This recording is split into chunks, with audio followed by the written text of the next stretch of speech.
కర్మలకే బ్రహ్మ కపాలం జన్మలకే పాప వినాశం కర్మలకే బ్రహ్మ కపాలం జన్మలకే పాప వినాశం వ్యాసం ఇతిహాసం ఆ వ్యాసుడు ప్రవచించంగా ఖండం గణపతిదై కురు చరితము విరచించంగా యజుస్సామను అథర్వ శాఖలుగా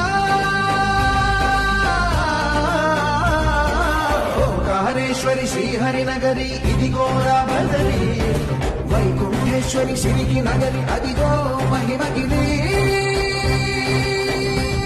ఈ కొండపై పాదండగా ఆ విష్ణు పాదమే వెలసింది వేదాలనే విభజించిన శ్రీ వ్యాసపీఠమై విరిసింది